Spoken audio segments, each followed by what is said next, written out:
Hello. हाँ, कुछ सुनाई नहीं दे रहा। तू क्या बोल रहा है? सुनाई नहीं दे रहा, जोर से बोलना। हाँ हाँ, वहां पर ना। हाँ, मैं सोच रहा था कि मैं वहां पहुंच जाऊं। Excuse me. मी? तुम मुझे बहुत अच्छे लगे। मुझसे शादी करोगे?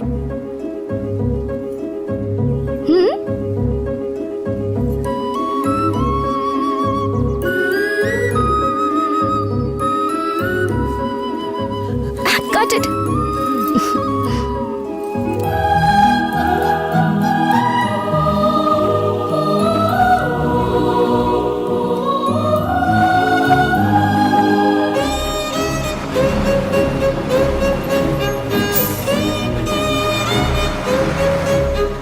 सुनो यार मेरा हैंडसम है लड़की जो पटाली। यार मेरा हैंडसम है लड़की जो पटाली। पहली मुलाकात में ही बात अपनी बना ली। पहली मुलाकात में ही बात अपनी बना ली। सोचना क्या यार, अब तो शहनाई बजेगी। ढोल तशे कमर सबकी हिलेगी। सोचना क्या यार, अब तो शहनाई बजेगी। ढोल तशे कमर सबकी हिलेगी रे, कमर सबकी हिलेगी, कमर सबकी हिलेगी रे, कमर सबकी हिलेगी।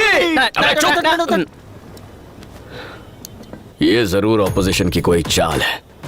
अगर ये तुम में से किसी का कांड हुआ ना तो एक एक को बजा दूंगा। मुन्ना, जब भूखों को खाने का पैकेट मिलता है ना तो वो किसी से बांटते नहीं है।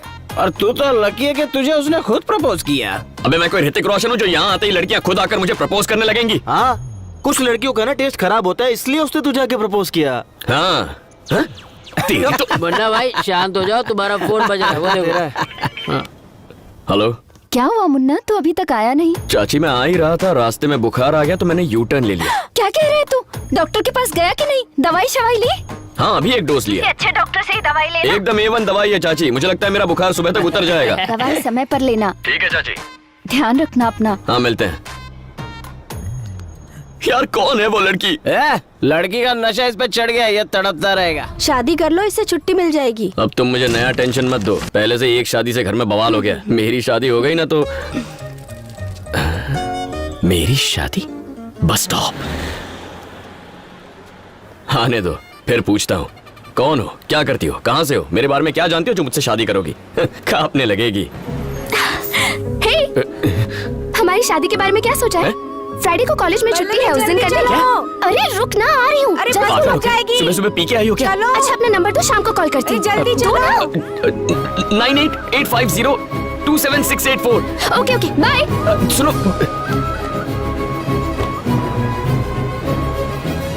मेरे कॉल का इंतजार करना। हाँ, कब करोगी?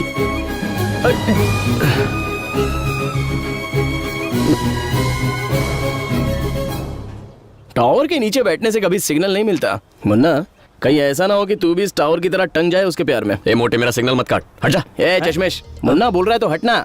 दिखता नहीं अपना मजनू सिग्नल के लिए तड़प रहा है। आओ सिग्नल महाराज, इस नए प्रेमी का भला कर जाओ। ऐसी बात मत करो मेरी जान, कम से कम तुम तो मुझे समझो। मैंने फोन बंद नहीं किया था, अपने आप हो गया था। नया फोन लेती सबसे पहले तुम्हें कॉल करूंगा, प्रॉमिस करता हूँ। नीलू, नीलू।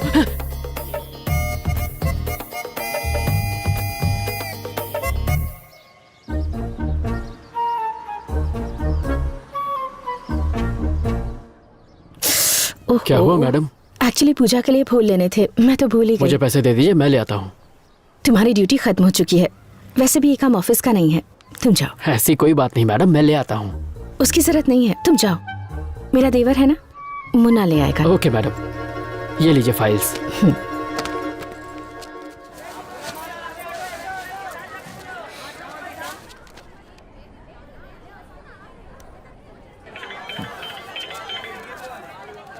हेलो।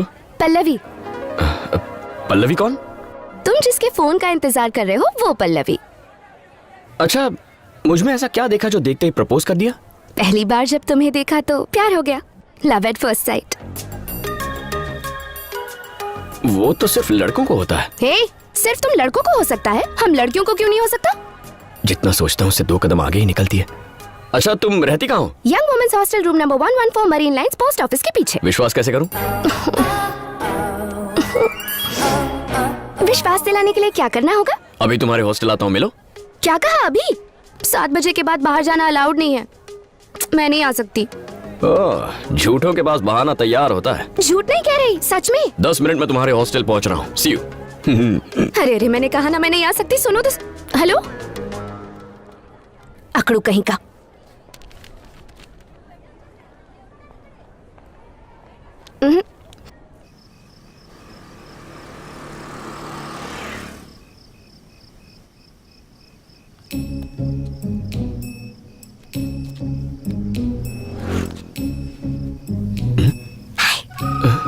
ये तो सच में आ गई।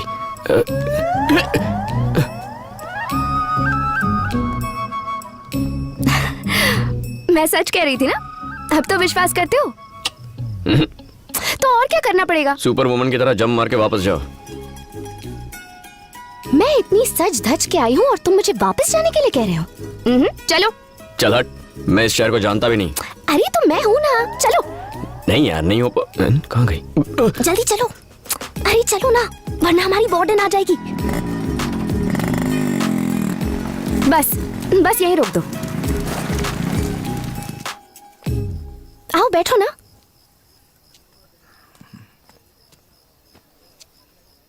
ये सब सच है ना? ऐसा ना हो कि अचानक नींद खुल जाए और ये एक सपना निकले। मैं सपना नहीं, हकीकत हूँ। अच्छा, पास आने कहूंगा तो आओगी? और पास आने कहूं तो?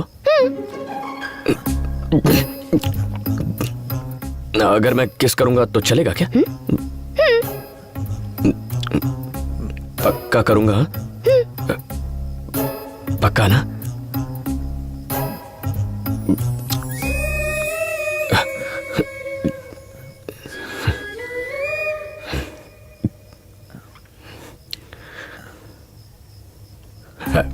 एक्चुअली मैंने सोचा नहीं था ऐसा कुछ होगा या मैं ऐसा कुछ करूंगा, तो घबराहट में अच्छे से किस नहीं कर पाया।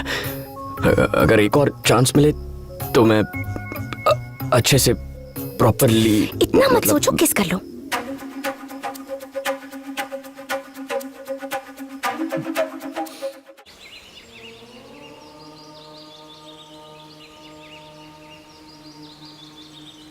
मेरा बेटा शिवा जब वो 12 साल का था,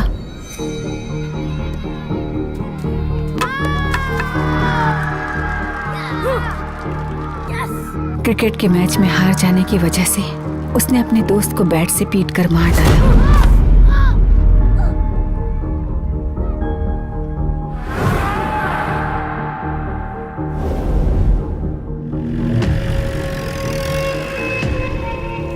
उसके बाद उसे चिल्ड्रंस होम में भेज दिया गया।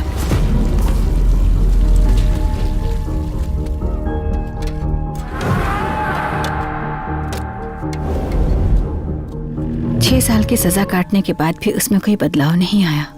वो आज भी वैसे ही कपड़े पहनता है। घर में इतनी गाड़ियां हैं फिर भी मिनी बस में ट्रैवल करता है। समझ नहीं आता वो क्या सोचता है, वो क्या बन गया है, आखिर वो चाहता क्या है। उसकी माँ होने के बावजूद मैं समझ नहीं पा रही कि उसके दिल में आखिर क्या है। जीतने के लिए वो किसी का भी कत्ल कर सकता है। अगर जीत के लिए उसके अंदर ऐसी ही तड़प रही तो आप ही बताइए वो एक सुखी जीवन कैसे जी पाएगा गुरुजी। मैं डरती हूँ उसका यह जुनून उसे बर्बाद न कर दे। आप मेरी मदद कीजिए गुरुजी। जब हमारी इच्छाएं स्वार्थ से परे हो जाती हैं तो ब्रह्मांड सारी शक्तियां मिलकर उसे पूरा करती हैं। एक मां होने के नाते तुम्हारी कामना भी निस्वार्थ और ये जरूर पूरी होगी। तुम्हें बस थोड़ा धीरज से काम लेना होगा।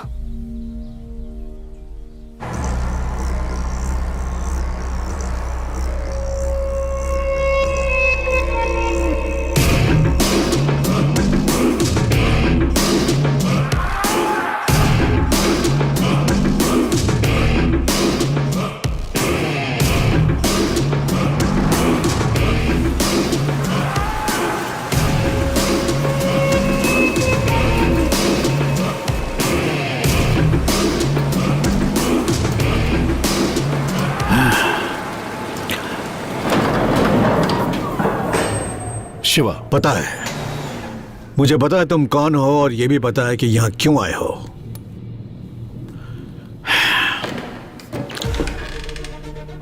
शिव शक्ति ट्रेवल्स का मालिक। 1000 बसें, एक भी बस का लाइसेंस नहीं है। कई बसों का नंबर भी सेम है। रोड टैक्स भी पे नहीं करते हो। बस में भारी सामान लेकर जाते हो। जब भी तुम्हारा मन करता है टिकट की कीमत बढ़ा देते हो। अगर किसी अफसर ने परेशान किया तो रिश्वत देकर उसे खरीद लेते हो। नहीं बिका तो उसका ट्रांसफर हो जाता है। तो पूरी रिसर्च हो चुकी है मेरे बारे में। मेरी बायोग्राफी लिख सकते हो तुम? क्यों, है ना? तो आपको क्या लगता है मैं यहाँ क्यों आया हूँ? 3 महीने पहले 40 लोग मारे गए थे जब तुम्हारी बस में आग लगी थी। उस दुर्घटना का मेरे पास तुम्हारे खिलाफ सबूत है। तुम वही लेने आए हो ना? अरे नहीं अंकल, बिजनेस करने। आप बड़े हैं, मुझ जैसे छोटे बच्चे की छोटी मोटी गलतियां माफ कर देनी चाहिए। कैसे माफ कर दूं? उस बस में मरने वालों की संख्या सिर्फ 40 ही नहीं है। उन 40 से जुड़े उनके परिवार वाले आज भी उनकी याद में मर रहे हैं।